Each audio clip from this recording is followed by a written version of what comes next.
গুৰেশ্বৰ নাওকাটাত ৰাস মহোৎসৱৰ উখল মাখল পৰিৱেশ 15 নৱেম্বৰৰ পৰা 21 নৱেম্বৰলৈ অনুষ্ঠিত হ'ব পূব ডেফেলি কেন্দ্ৰীয় ৰাস মহোৎসৱ 12 ৰহণীয়া সাংস্কৃতিক অনুষ্ঠানৰ সমাহাৰ নাওকাটাৰ ৰাস মহোৎসৱত অসম জাতীয়তাবাদী যুৱ ছাত্ৰ পৰিষদৰ পূব ডেফেলি আঞ্চলিক সমিতিৰ শ্বহীদ বেদীয়ে আকৰ্ষিত কৰিছে ৰাইজক আটক ধুনীয়াকৈ সজাই পৰাই তুলিছে নাওকাটা ৰাস মহোৎসৱস্থলীত কেইবাখনো জিলাৰ হাজাৰ হাজাৰ লোকৰ সমাগম ঘটিছে ৰাস মহোৎসৱত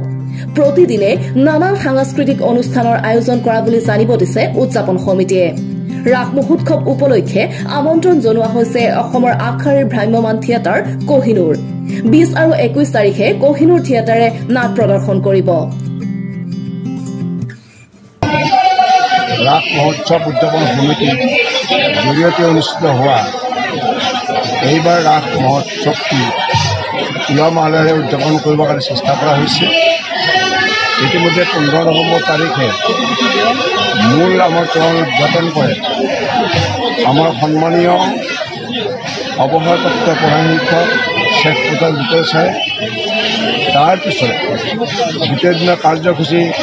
জ্ঞানেৰে আৰম্ভ কৰা হয় জ্ঞানামৰ প্ৰতিযোগিতা উদ্বোধন কৰে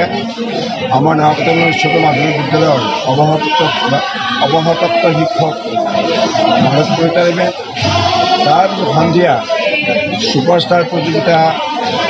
আৰম্ভ হয় এই ছুপাৰষ্টাৰ প্ৰতিযোগিতাত প্ৰথম প্ৰাইজ পায় উত্তৰ গুৱাহাটীৰ এগৰাকী শিল্পীয়ে আৰু দ্বিতীয় পুৰস্কাৰ পায় নলবাৰীৰ এগৰাকী শিল্পীয়ে আৰু তৃতীয় পুৰস্কাৰ পায়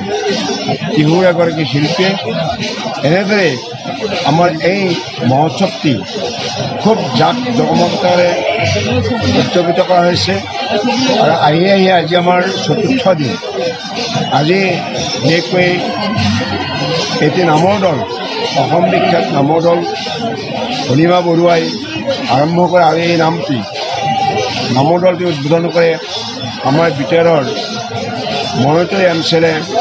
হেমন্ত কুমাৰ ৰাভাদেৱে আৰু লগতে ইয়াৰ পিছতে আমাৰ ৰাভা জনগোষ্ঠীৰ বিভিন্ন কলা সংস্কৃতি প্ৰদৰ্শন কৰিব আৰু আজিৰে পৰা হেঙুল থিয়েটাৰ আৰম্ভ হৈছে কাইলৈ হেঙুল থিয়েটাৰ আছে আৰু 20 নৱেম্বৰ তাৰিখৰ পৰা দুদিনীয়াকৈ কোহিনুৰ থিয়েটাৰ আৰম্ভ হ'ব আৰু 21 তাৰিখে আমাৰ ৰাস মহোৎসৱটি সামৰণি কৰিব এই ব্যতিক্ৰমৰ কাৰণটো হ'ল যে পূব ডেফেলি অঞ্চলৰ ৰাইজে বিশেষকৈ এইবেলি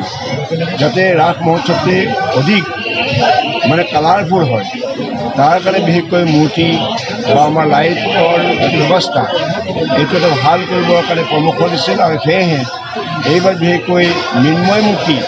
আৰু কাৰেণ্টৰ মূৰ্তিৰ ব্যৱস্থা কৰা হৈছে সেয়েহে জনসমাগমৰ বহুলভাৱে ইয়াত হেৰি হৈছে সমাগম হৈছে